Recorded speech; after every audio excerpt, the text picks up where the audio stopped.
नमस्कार, मी गजानन गुरव, निवासी उपजिल्हाधिकारी कोल्हापूर तथा जिल्हा जनगणना अधिकारी।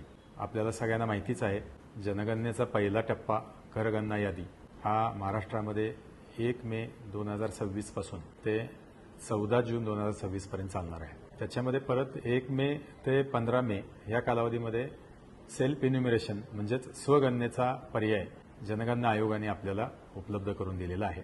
त्याकरता 1 मे पासून 15 मे पर्यंत ज्यांना शक्य आहे अशा सर्व नागरिकांनी, कुटुंब प्रमुखांनी, कुटुंबातल्या सुशिक्षित आणि तंत्रस्नेही मुलांनी आपल्या कुटुंबाची स्वगणना करावी असं मी तुम्हाला आवाहन करतो।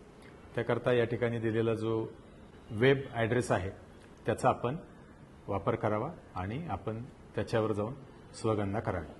ही स्वगणना केल्यानंतर आपल्याला एक SEID येईल, तो ID जपून ठेवावा आणि आपल्या घरी जेव्हा 16 मे ते 14 जून या कालावधीमध्ये प्रगणक येतील तेव्हा त्यांच्याकडे द्यावा। मी एक गोष्ट या ठिकाणी विशेष करून उल्लेख करू इच्छितो की ही स्वगणना ही आपण स्वतः करायची आहे।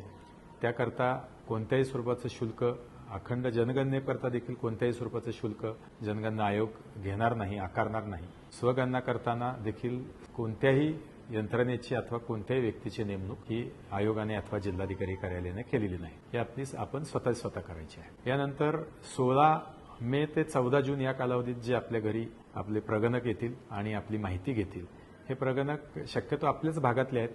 आपल्या गावातील शिक्षक असतील, आपल्या शेजारच्या गावातले शिक्षक असतील अथवा अन्य विभागातले अधिकारी कर्मचारी असतील, हे आपल्या परिचयाचे असतील आणि त्यांचा जर परिचय नसेल तरी देखील त्यांचं ओळखपत्र आपण पाहावं।